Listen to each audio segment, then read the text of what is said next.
Welcome to our weekly discussion series that is hosted by the Chaldean Cultural Center in collaboration with U of M, Detroit Center, Unique Voices in Films. And recently, we are very excited that we've started collaborating with CMN TV, which reaches 11 cities in Oakland County, and they will air this after we air it. So thank you for coming today. And I have a wonderful, wonderful guest that is right now in the United Arab Emirates, but he is originally raised in Alexandria, Egypt, and educated in Montreal. Dr. Kamal Abdel-Malek, welcome. Oh, thank you very much for having me.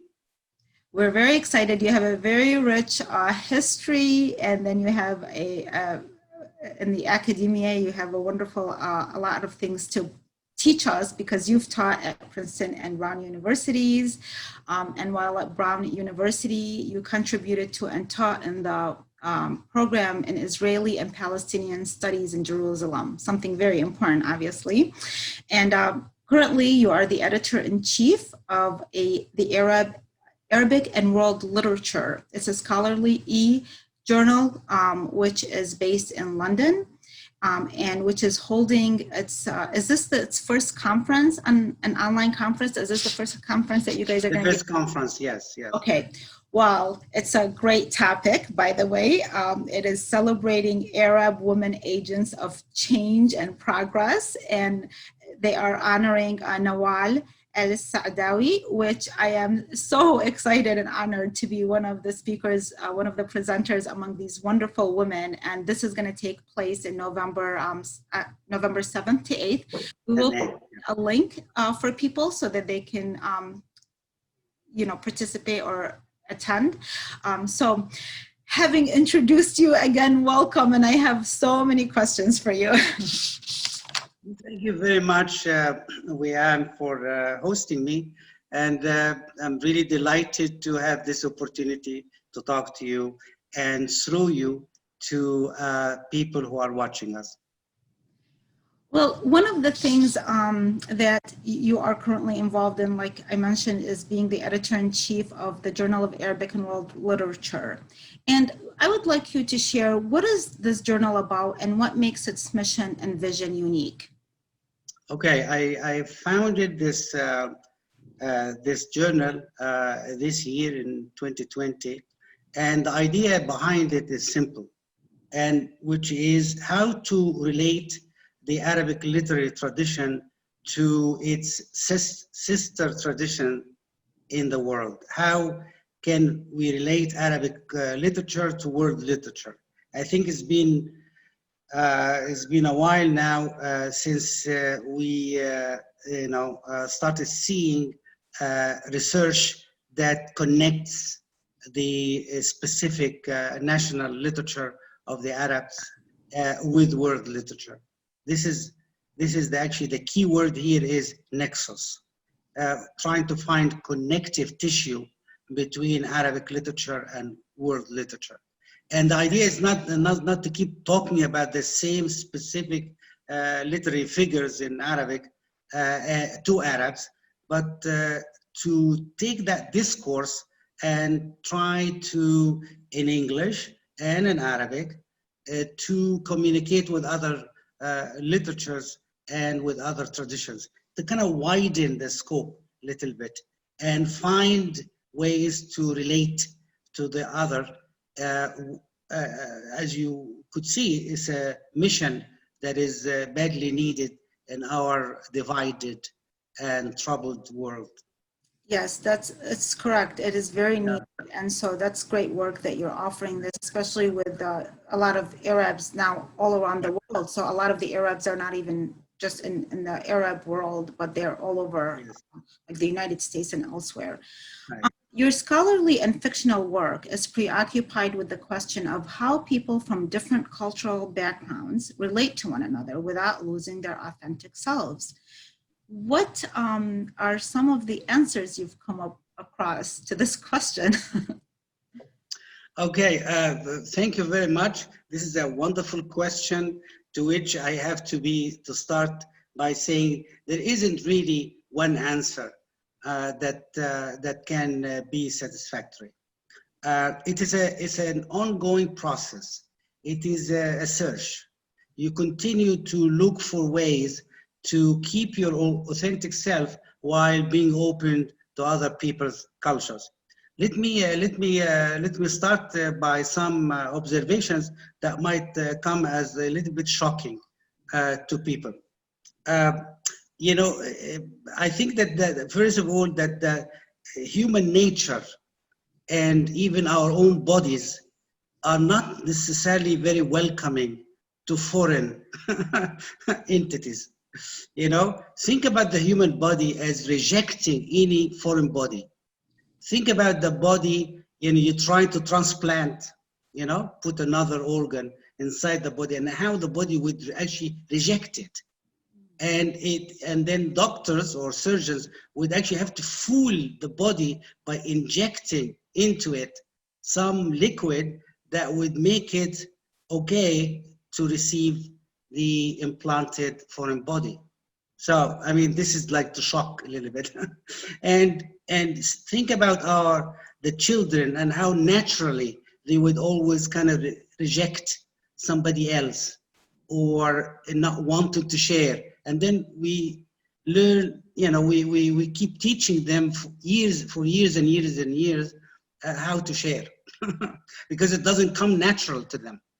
So our own nature is against, you know, civilization and culture. So we need to have culture in order to educate our body to receive others and to educate ourselves, of course, as human beings to receive and communicate with others. So this is like just a preliminary, you know. And so the way I look at it is that also I have to go to, you know, the nature again and see that, you know, there are entities, organisms in the world that, first of all, either the relationship with another organism is parasitic. So one sucks the blood of or get the nourishment from another entity. There is another that would actually find a way to have some what they call commensal, you know, like an equal, you know, reciprocity, some sort of reciprocity. I, as an organism, can exist only by sharing with you this other entity, life and nourishment. I think that that's what we need to aspire to do, to find a way to live with other people and be even the first to defend the right to be. It's not like, you know, I tolerate you. That's why I don't really like the word tolerance. You know, the minute that people say, you see, we're tolerance, tasamuh, tasamuh, it is not really the right word to use. Tasamuh, tolerance, is that I can't stand you, but it's okay. You know, it's okay. You can be around, you know?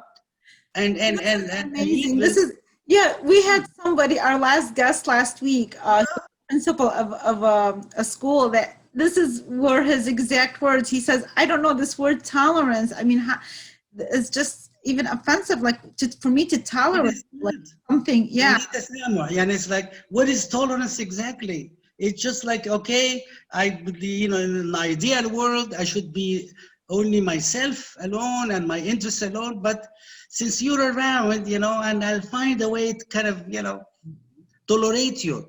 No, this is not the model.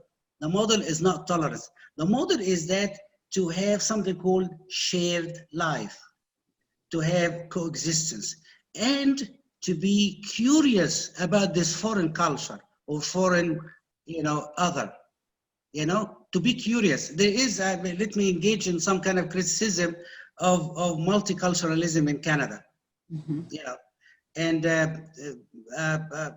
I say, well, it's absolutely wonderful. In fact, I personally would prefer multiculturalism Canadian way than melting pot American way. Okay, so this is how I stand on these issues, all right? But I still criticize the multicultural way of Canada. Multicultural way of Canada is not like, I speak French and you speak English and you come from different background, and each community is given money by Canada Council, I think it's still called, to actually do research about their own communities and have centers like yours, for example. This is really common in Canada. But I think this is not enough to really have a shared life in a Canadian society, which I absolutely admire and immigrated to, by the way, a while ago, is to be curious and to study and to try to be knowledgeable about this other culture. So it's not like I'm accepting you, and that's it, or I greet you, it's enough, I smile in your face. No, I am curious, the way I am curious about the Chaldean, center and the community. I'm talking about really genuinely Yes, curious. yes. And from our end as well, you are invited here because we are very curious, because you are doing something cultural, and that's absolutely wonderful. I mean, I really for the Arab world, for women. So you don't have to be a Chaldean for me to. How am I going to learn and explore? So exactly. Opportunity, and as I mentioned before the interview started, for us, we found when the COVID happened, the situation. We thought, well, one of the things is this is an opportunity for us to explore the world, and to learn from it. And so they have a chance to learn from who we are, and we have a chance to learn who they are. And likewise, I am, and you could see that because you are going to participate with us in the upcoming conference on Arab women, celebrating Arab women, with a very exciting title about very exciting. Yeah. Women, and we don't know, or at least I do not know myself the particulars about this background. Well, that's great. And remember, I'm not a woman, and yet I am interested in promoting and awareness of the role of women in our own, respective societies, and in the Arab world in this case. And not only that, but I actually meant it when I said celebrating. Yes. Celebrating. It's not like, men would promote the interests of men and women like this, and then Chaldeans, only Chaldeans, and, Christian Copts, only Christian Copts, and then Sunni Muslims, what kind of world is this? If we are going to promote the interests of our own communities, regardless or in isolation from other people. Yes. We need to celebrate the symphony of cultures and the multiplicity of tongues and ethnicities and backgrounds and orientations. That is going to be our salvation if we want to survive in this troubled times. Yes, perfect. Thank you so much. Thank you for sharing. Yeah, sure. Yeah. And I want to talk about your most recent book in Arabic. It's titled The Pyramid and the Skyscraper, America in Egyptian Eyes. So in what ways are you comparing pyramids to skyscrapers? What is their common point? Is it a matter of history or architecture or both? Well, actually, the two, of course, they are architectural entities, both. All right, but let us contemplate a little bit the difference between the two. All right, the pyramid, I mean, it evokes what? Ancient history of Egypt. But remember that the pyramid was built as a big grave for the great pharaoh, right? And so they built it with the eye on the afterlife, okay, and eternity, right? And also at the same time, it kind of, what is written all over it is the incredible architectural, excellence and knowledge of these ancient Egyptians. Something quite remarkable, actually. I don't know, have you ever visited Egypt? I have not, unfortunately. I visited quite. It would be my pleasure to tour, or taking a tour of Oh, my I'd country. love it. Don't put ideas in my head right now. Like, After seeing, as soon as the COVID is over, yes. okay, and not only that, I've also visited many times the pyramids, but I actually entered into the Great Pyramid, once or twice. Okay, so this. Whereas compare this now to the skyscraper, which is a symbolic of the United States. What is a skyscraper really? It's a towering edifice that has modernity written across it, all over it. But I must add this certain audacity, okay? That is smacks of this super power that emerged on the world scene, right? And with his absolute magnificence of the height and pointed to the sky. I have to tell you that Arabs had problems with the word skyscraper. You speak Arabic, right? Yes, I do. Yeah. Yes. Okay. As you know, in our Arabic language, the word for sky and heaven is one. It's just the same, sama, right? So the word sama, with a skyscraper, if you translate it literally, it's like heaven scraper. Blasphemous word. It smacks of that kind of audacity of this young, strong, youthful nation called America. You understand? I'm just kind of putting it in these kind of metaphorical language, and so I use these two as symbolic, as symbolizing each one of these countries, America and Egypt. And so I trace in this anthology the image of America as it is seen in the accounts, in the travel accounts of Egyptians, all the way from early 20th century, starting from 1912, a guy called Prince Muhammad Ali, our own Muhammad Ali, okay, who actually visited, the United States. Actually, it was a cruise, and it was around the time the Titanic actually sank, because he mentioned that, right? And through the several other Egyptians, all the way to the 1950s, 40s actually, 1948, 50, by a guy called Said Qutb, one of the major figures in Muslim Brotherhood, and whose image of America actually has affected many of the young kind of radical groups in the region, in the Arab world, and their views on America. All the way to Ala al-Aswani, the Egyptian writer, novelist, in his famous novel called Chicago. The setting now is in the United States. So I trace all of this, and I try to find a way to see how Egyptians actually have related to this new, country called the United States. The United States. And this is a study of almost 100 years, from 100 years, yeah. Yes, 100 years. That's what I covered. And I have to tell you that is when it appeared. I mean, I have now 2 editions. The first edition was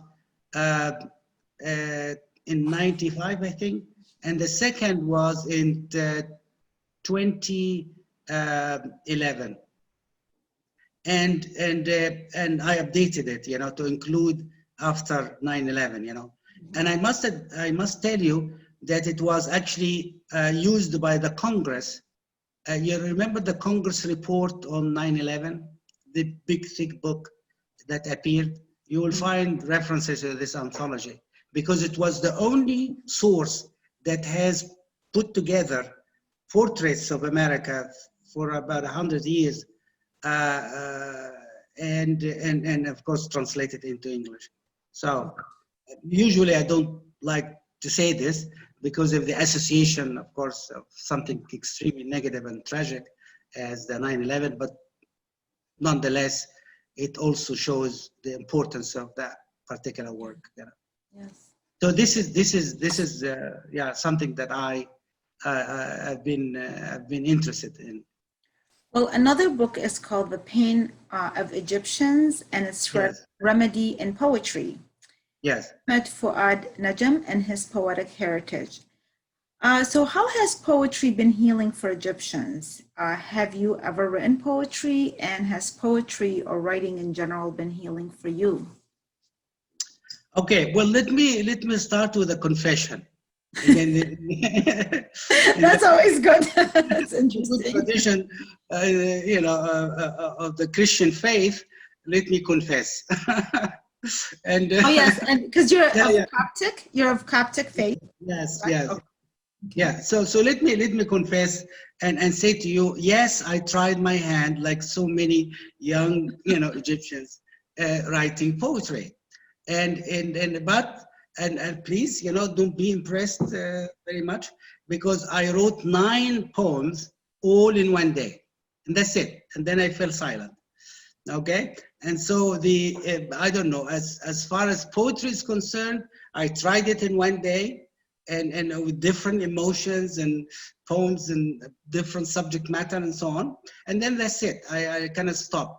So the canon of inspiration fell silent, but then suddenly starts these percussions, of something else, and that is writing prose, short stories and novels, and that's been with me for a while. This is where I find my forte, writing prose, writing fiction.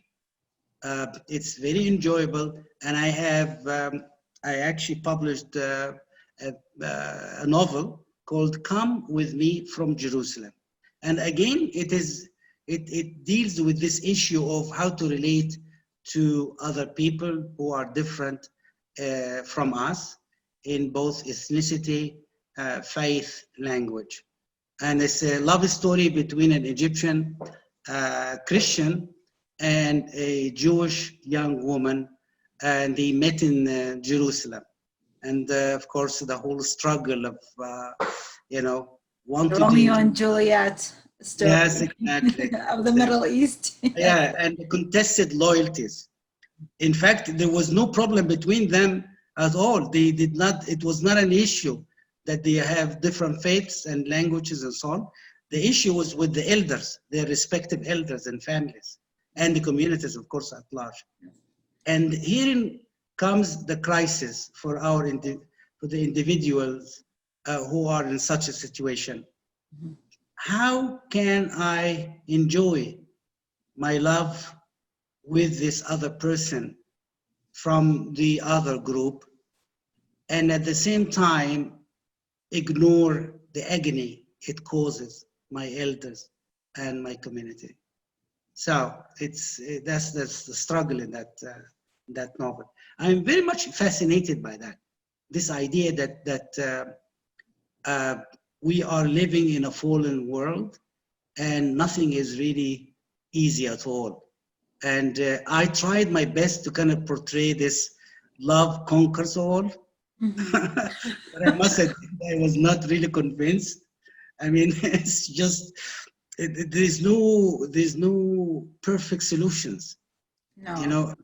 In to real us. life, no, there is not. Yeah. But all we could do sometimes with literature, with the arts, with cinema, is maybe we can kind of sometimes see ourselves in the story. And sometimes, and to me, I feel that's part of the healing, is when you see yourself, Right. that somebody else has kind of portrayed it in a way. It's like, oh, this is how I feel. And then it feels something about that is soothing and healing, just to see Exactly. another human being that is Yeah. understanding what you're going through, even though that human being is male, female, and you're not. And but it's the art of the writing and the art of the cinema that brings that healing in, and you feel like you're not the only one having these feelings and questions and thoughts and stuff like that. So right, yeah. It is. There is no question that writing as this is therapy. You know, like you write and somehow you're expanding.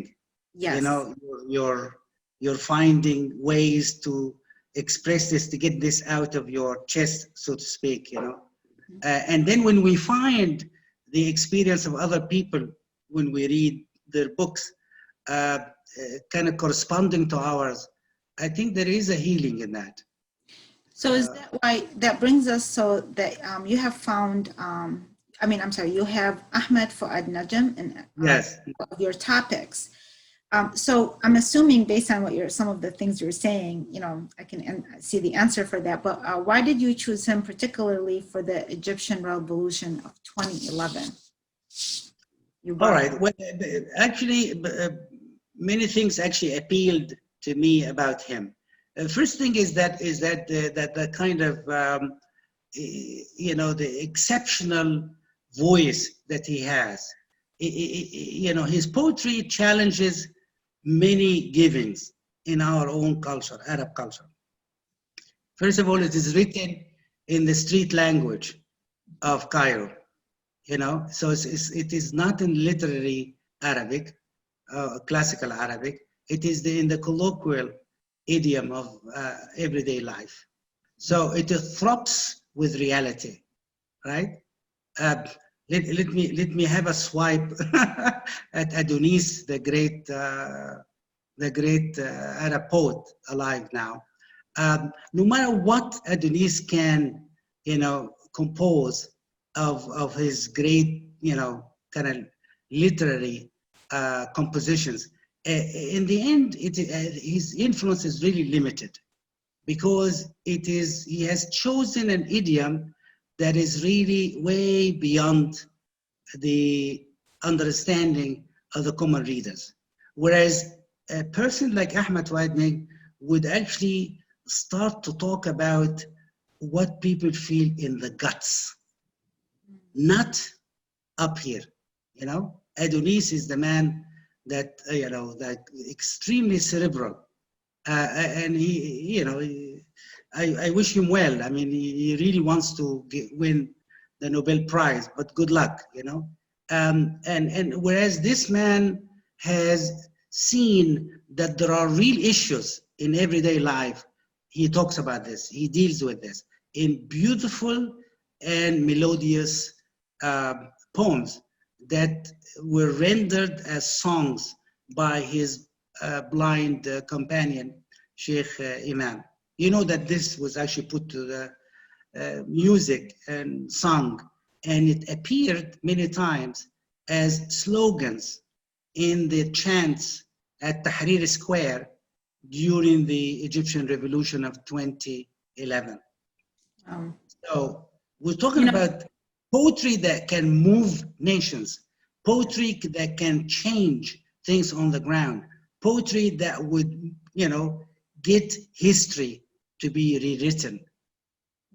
That is the great. And that's something that people today, I was just talking about this to my friend. We were on the phone. My friend, she's a well-known poet, and she started writing other genres as well. Her name is Dunya Mikhail. She was born in Iraq. But we were on the phone yesterday talking about this, about a poet, an American poet, who became very famous, but using very, very common, simple language that, you know, normally in the past, it wasn't, you don't necessarily maybe get awards for that or become a bestseller, Right. but she's doing that. And we were giving her credit for the fact that, well, connection to the people. People want something that they can relate to, that touches their heart and not just their intellect. So it seems like now, from what you're describing about him, and you're interested in his work, is because he speaks to the people's heart. And I watched some videos of him when I read your bio, and I saw your interest, and I saw that it's even in his voice. Aside from it's in his words, but the passion in there, it's very strong and touching. So so that brings us to the subject of the Arab Spring. You know, Yes. How has, in your views, the Arab Spring affected the intellectuals? in that world. Okay. Okay. Remember the JFK has that wonderful speech that says, "Ask not what your country can do for you. Ask rather." So let me follow the model, the rhetorical model of this wonderful man, JFK, and answer you in this way. Ask not what Arab Spring, how Arab Spring affected intellectual. Ask rather how intellectuals affected Arab Spring. This is the way I can see it. That you cannot imagine the Arab Spring taking place without the writings and activism of a coterie of intellectuals and writers and artists in Egypt and elsewhere in the Arab world. So there's no question that there are works that appeared actually after Arab Spring, novels, and especially eyewitness accounts, from people who are not exactly well known to people who are known to us, like, for example, the Anglo-Egyptian Ahdaf Suwaif. She wrote an eyewitness account. I think it's called Cairo, My City, My Revolution, if I'm not mistaken, and others. But it's actually, I would rather ask the question of how intellectuals and writers have paved the way to Arab Spring. We cannot think of Arab Spring, especially in Egypt, and the Tahrir Square without the writing and activism of a writer, for example, like Ala Aswani. I don't know if you followed that, his writings, but he is famous for a particular novel called the Yaqubian Building. Yes. Yes, which became a movie. I was just, okay, I'm familiar, with the movie. I was just going to ask that. With the movie. That was the same. And it actually is kind of exposed the underbelly of Egyptian society and showed, the incredible, corruption in that, And before him, of course, we have also people like Sunallah Ibrahim, also in his writings, criticizing the many givens in our Egyptian society and elsewhere. And of course, the writings and compositions of people like Ahmad Fuad Nig, the man I enjoy writing and researching on. And so I think that you cannot think about Arab Spring happening without these kind of almost rehearsals for a revolution. And so when the moment came, that's what happens, you prepare nations to come at a particular moment and rise above, the overwhelming reality around them and try to change that. And that can be effected through writing, genuine writing. Can you imagine for a moment that the French Revolution, without the writings of people like Rousseau and Voltaire and Montesquieu? Can we imagine that without these philosophers, and the preparations for that? And as you could see, all it takes is to prepare people just to say to them or inculcate in them through writing that you don't have to put up with this. Remember that oppression has a percentage of collusion between the oppressor and the victim. I think that we cannot claim that we are oppressed without taking responsibility for our oppression, because we can always resist. The fact is that when a man abused a woman, his wife, for example, and beats her, and she continues to stay with him, she is guilty of being, in that kind of abusive relationship, she should resist. When I am abused at work, when I cannot have my human rights under particular regime, I am complicit in my own agony. And that's what is remarkable about Arab Spring. It is the realization of Arab people that say, we don't have to put up with this anymore. There was a movement in Egypt called Enough. I don't know if you're aware of it. No, Called Kifaya. That was all before the Arab Spring. Kifaya. So things were building up towards that. And Tocqueville, remember Tocqueville, he has a wonderful book called Democracy in America about the American Revolution. Actually, he talked about this, referred to that. There comes a time when there enters the head of men or the thought of men that they no longer can put up with oppression. As Americans actually, when they actually revolted against the British colonial power. Khalas. And once they have that realization that I cannot take it anymore, ma'at fiya baqى, as my Beiruti friends would say. And somebody very famous and very powerful is, she's been known to really not put up with any type of victimization. So the conference that you're holding that we mentioned earlier. Oh, yes, absolutely. In honor of Nawal El-Saadawi, and she doesn't put up with anything, and she's No, she doesn't. No, she can. I mean, just listening to her just gives you so much power. She's an amazing woman, and she's very feminine at how she expresses her views as well. So she has that powerful feminine way of being strong.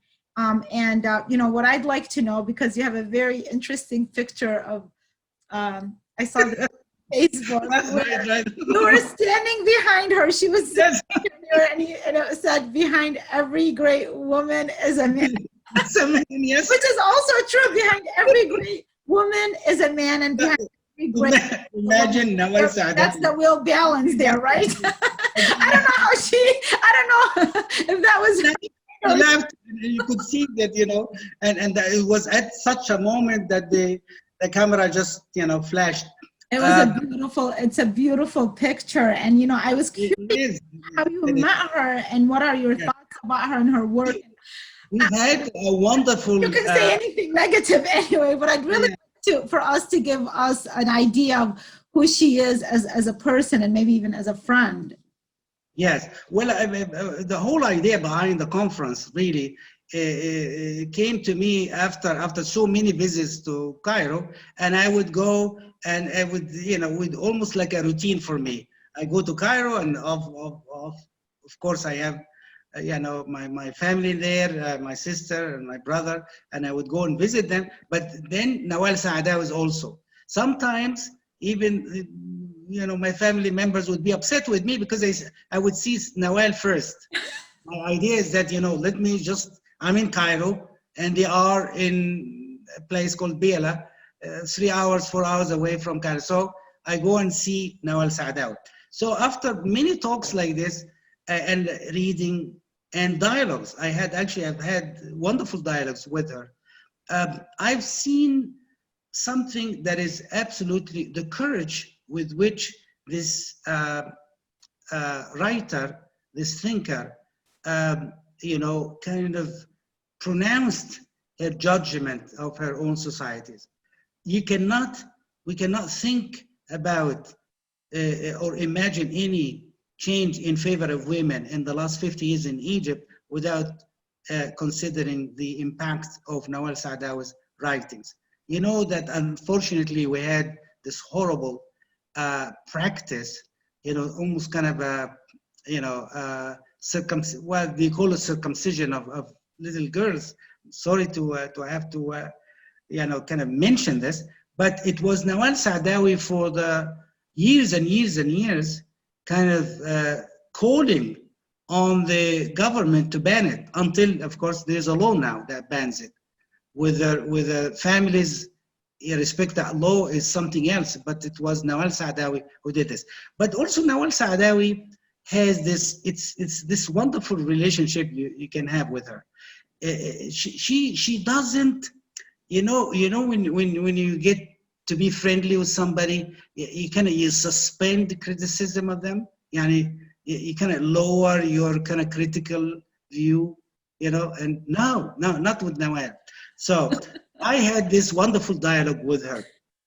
And I would يناغش, what they call يناغش, kind of teasing her with my statements and saying this and that to her, For example, I tried out my idea that the human body is racist by nature, and kind of get some reaction from it. Anyway, so I kept saying, what do you think of this and that? And she would have this wonderful answers. And one day, I think during the conference, I would read some of their but towards the end, I said, something, Nawal, I want you to kind of share with me your dreams for, the next while. And let me start with my dream.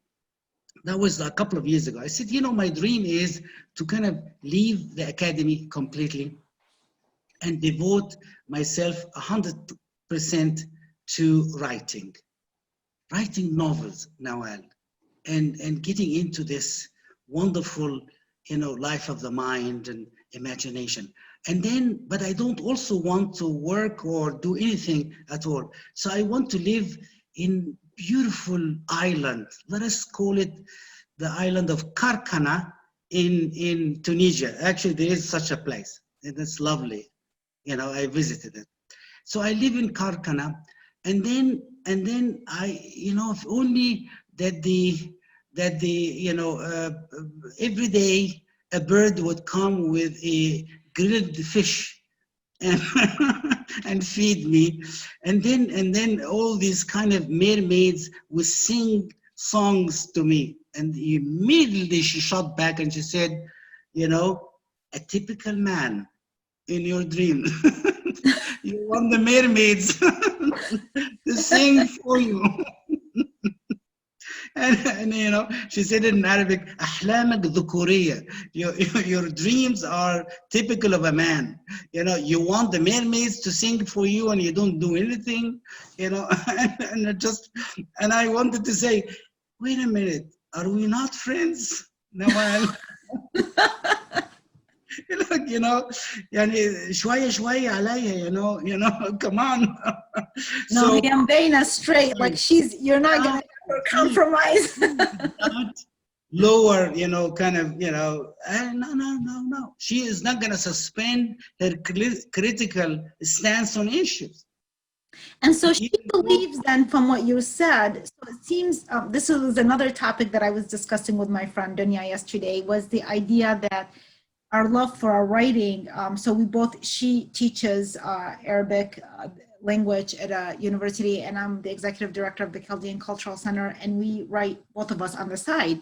And we were discussing concept, but I see that in her perspective, in Nawal's perspective, then she gives a high respect that, while work is important, that she believes that work, because you're benefiting humanity outside of just the written word.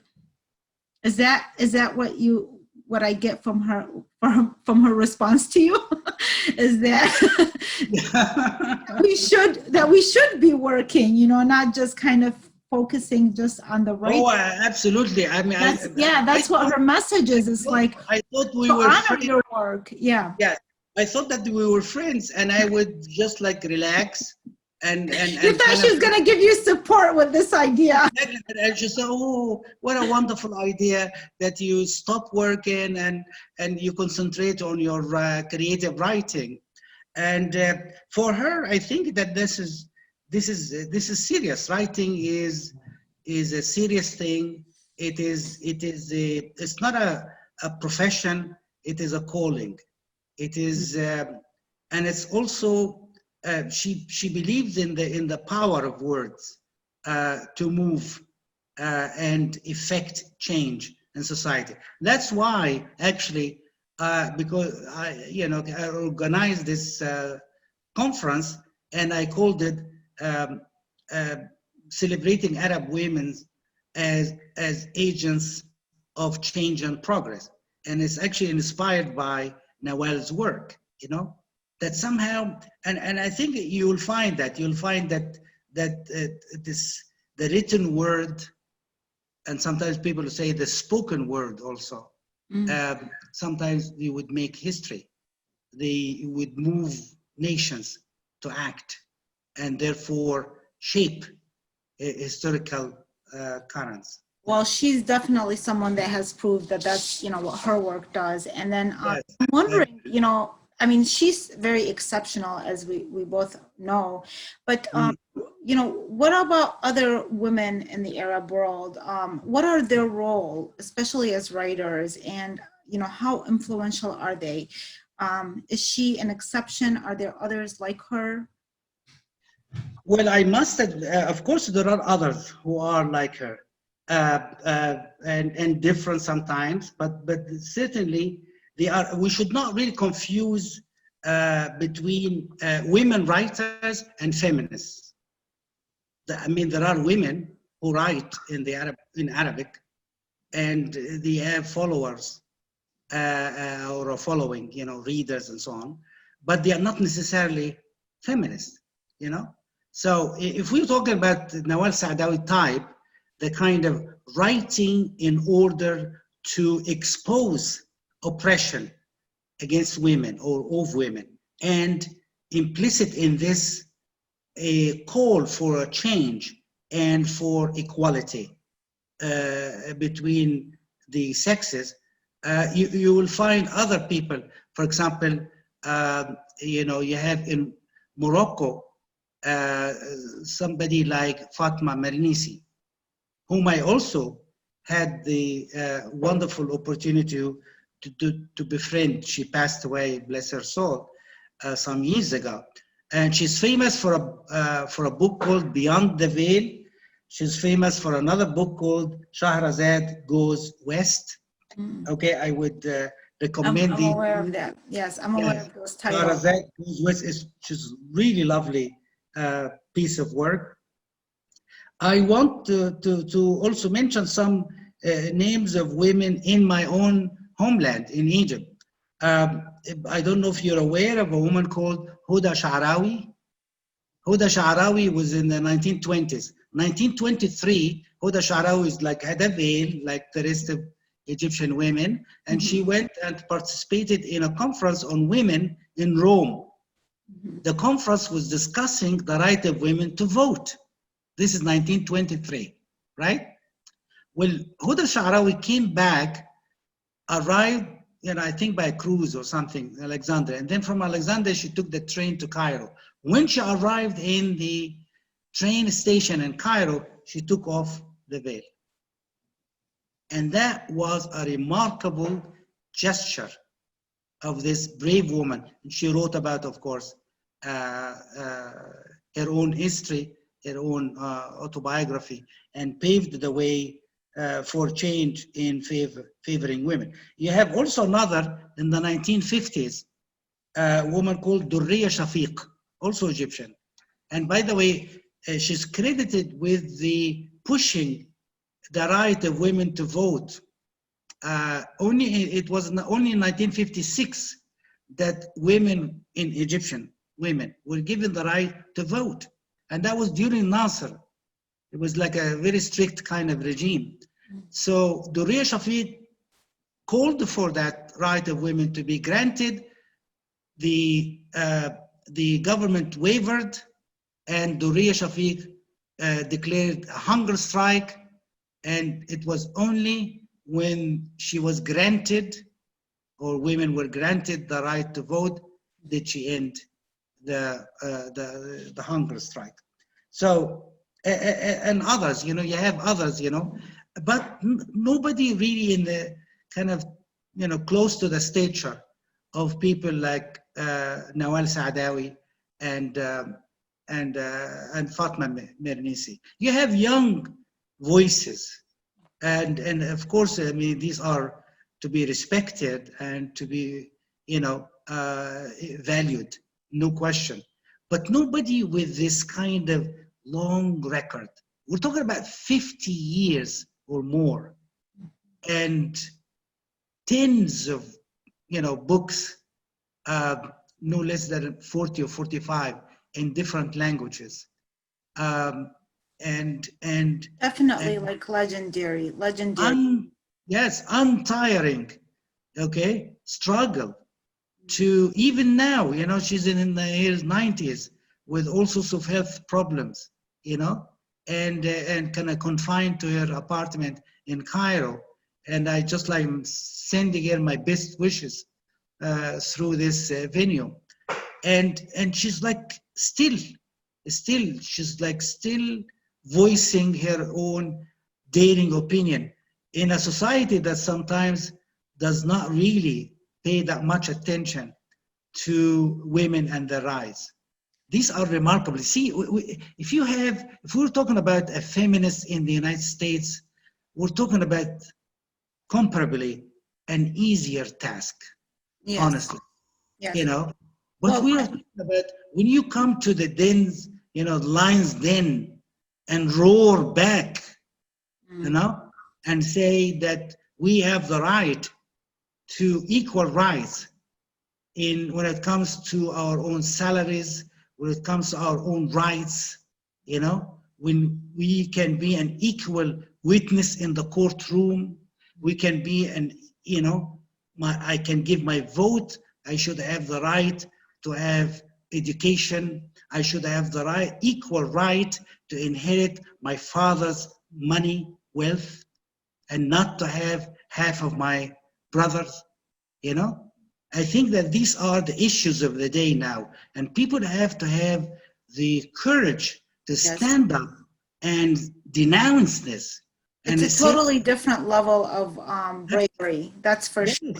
And wake up. We are in the 21st century. Yes. That's what Noel and others are doing. And this leads to this. The last question, which kind of ties to this, is so it seems like a lot of Arab literature is based on ideology and politics. Is that a strength or weakness in your opinion? And is that the reason behind the strong censorship in the Middle East? Because again, we just talked about how this is so brave of Nawal to be at the position and to write what she wrote and to speak about what she spoke. And why is that in the Middle East? And what do you give, the reason for that? Okay, well, let me just make a distinction between writing for a cause and writing creatively. All right? So writing for a cause, like a discourse, you are writing almost like a dissertation, right? You have this problem, and let us just go through the elements of this problem. And, it is, in my view, we need to deal with this issue and do the following, almost like a policy paper. This is to be differentiated from writing creatively, a novel, a poem, and so on. If in writing creatively, you start with ideology, you'll end up with a lackluster, mediocre piece of work, right? Just think with me, this evening, about the greatness of Russian literature of the 19th century and the great fiction or novels created then. Crime and Punishment, War and Peace, Anna Karenina, and so on. And then compare this to literature produced in the same location. I mean, Russia, kind of different borders, Soviet Union, and you have this Soviet kind of literature that is pathetic, that is lacking, genuineness, that is extremely ideological. If you start with the ideological yardstick and you want to create your novel in accordance with it, you'll end up, with a very poor and impoverished piece of work, right? So this is something that is now. I have to tell you that we have to struggle in the Arab world. Arab culture has always looked at literature as writing or composition for a purpose, for a moral. عبرة, as they say in Arabic. So remember that the Arabic word for literature is adab. And the word adab is literature in Arabic, as well as etiquette, social graces, good manners, ethics, and so on. So you could see that, you write literature and you're expected to be like teaching people a lesson, or there is a moral behind the story. But you have exceptions. Look at the Arabian Nights. Pure entertainment. I think that's something that we need to always look for, the entertaining part in the creative work. If it's lacking, then it ends up being like exhortation towards a particular kind of ideological line. And that is not the best way to write literature.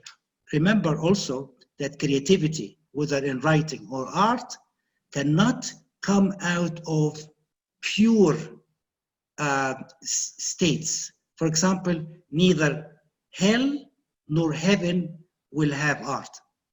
There will be no novels in hell or heaven, because it's totally pure evil or agony, and the other one is total bliss.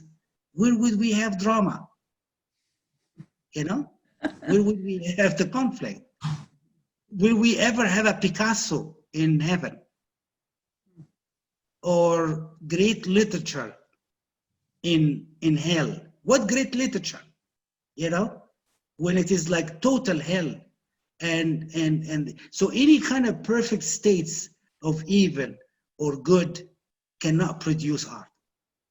Art comes out of a fallen world, a contested world, values that are struggling all the time.